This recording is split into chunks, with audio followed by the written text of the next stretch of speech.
Hello friends, welcome to target for IQ। आज हम बात करने वाले हैं कि कॉन्स्टिट्यूशनलिज्म क्या होता है और कॉन्स्टिट्यूशनल मोरालिटी क्या होता है।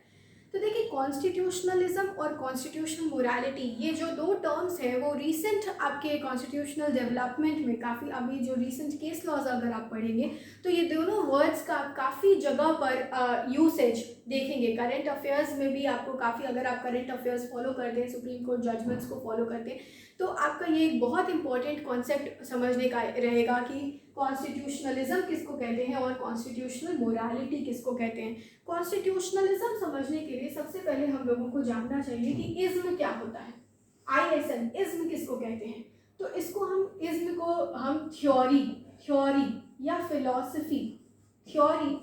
फिलॉसफी बिहाइंड के रूप में समझते हैं। ठीक है, जैसे कि सोशलिज्म, कम्युनिज्म, कैपिटलिज्म। तो इज्म का मतलब क्या हो गया? इज्म का मतलब हो गया theory.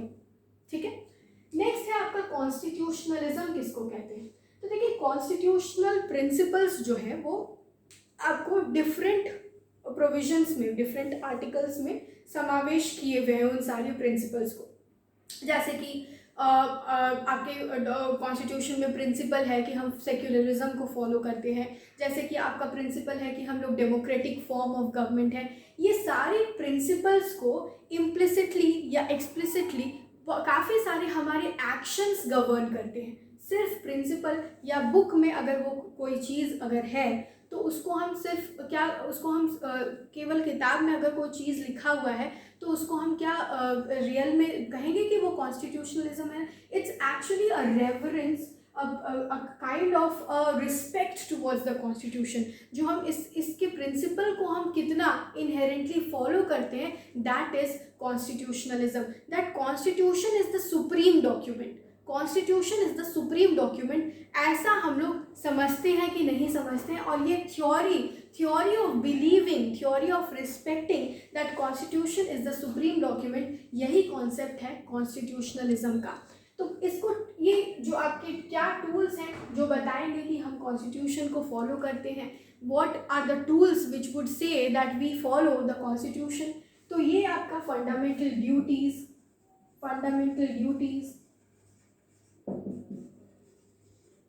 Free press, CAG, Comptroller and Auditor General of India. So these are the tools to determine that whether constitutionalism is practiced in our country or not. So constitutionalism is nothing but a belief, a respect towards the constitution and the belief that the constitution is the supreme document. ठीक है, तो constitutionalism का principle आपका यही है। अब हम बात करते हैं कॉन्स्टिट्यूशनल मोरालिटी, जो somewhat is related to constitutionalism. Constitutional morality क्या है? तो कॉन्स्टिट्यूशन एक लिविंग डॉक्यूमेंट है, it is an organic document, it keeps on revising with time, it keeps on keeping with the pace of the society. ये तो हम समझ चुके हैं, because we said that constitution is neither a fixed, a rigid constitution, nor are we a very flexible, we are a mix of both flexible and rigid constitution. So we accept that the constitution is an organic document, right? Now the point is कि what is constitutional morality। अब इसको समझने के लिए मैं आपको एक example देती हूँ।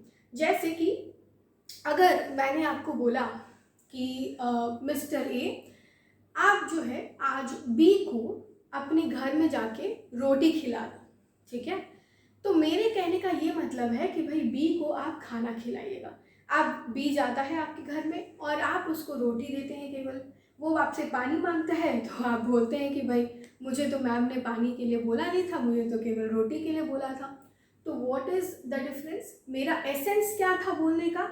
मेरा एसेंस था बोलने का कि आप उसको खाना खिलाइएगा, और आपने मेरे वर्डिंग्स को हूबहू लिटरली समझा कि मैं सिर्फ आपको बोल रही हूँ रोटी खिलाने के लिए। So that is the essence of constitutional morality. Constitutional morality does not only mean what is directly written in the constitution. Respecting what is directly written in the constitution is not what constitutional morality means. Constitutional morality also means that you respect what is implicitly given under the constitution. वैसे principles, वैसे चीज़ों को भी आप respect करें जो कि implicitly constitution में दिया गया है। जैसे कि आप सबरीमाला वर्डिक्ट में आप देखेंगे, सबरीमाला जो आपका वर्डिक्ट था उसमें इस कॉन्सेप्ट को यूज होते हुए आप देखे होंगे। फिर आपने देखा होगा नवतेज सिंह जौहर के केस में इसको यूज होते हुए, सायरा बानू के केस में देखा होगा, सायरा बानू के केस में। फिर आप केएस पुट्टुस्वामी यानी कि प्रिवेसी जजमेंट में भी यूज होते हुए देखा होगा। तो कॉन्स्टिट्यूशनल मोरालिटी का जो यहाँ पे कॉन्सेप्ट था उसको इस तरीके से यूज किया गया कि whenever there is a conflict between social morality vis-a-vis constitutional morality, तो which one will prevail? Constitutional morality will prevail. So social morality क्या था? According to the people who believed in the दर्शन, मतलब उनका जो shrine था, temple का shrine था, वो ये कहते थे कि menstruating women could not enter into the temple shrine। तो वहाँ पे क्या था? सोशल मोरालिटी वॉज कि सोशली लोग बिलीव करते थे कि ऐसा नहीं होना चाहिए। बट कॉन्स्टिट्यूशनल मोरालिटी आपका क्या कह रहा है? आपका कॉन्स्टिट्यूशन कहता है कि जेंडर इक्वालिटी होना चाहिए। तो एसेंस क्या है आर्टिकल 14-15 का? एसेंस है कि there should not be any discrimination. तो आपका social morality was in conflict with constitutional morality, which one prevailed? तो constitutional morality prevailed. Again Navtej Singh Johar के केस में भी आपको यही हुआ। Section 377 of the IPC which talked about gender consensual, आपका जो सेम सेक्स के पर्सन है, कंसेंशुअल अगर वो सेक्स करते हैं तो उनके बारे में, कार्नल इंटरकोर्स के बारे में वाज इन डिस्कशन। तो नवतेज सिंह जौहर में भी आपके social morality was in conflict with the constitutional morality, because society में मोरालिटी का मतलब कुछ और था, but constitutionally we recognise the rights of the same sex people. ठीक है। Next, Shayara Bano, triple talaq. Again, the society believed that the instant triple talaq is recognized as per the Sunnah, as per the Sharia. ठीक है। But the constitutional morality also thought about the women of that community, about the women of the Muslim community, that they are deprived of the constitutional rights।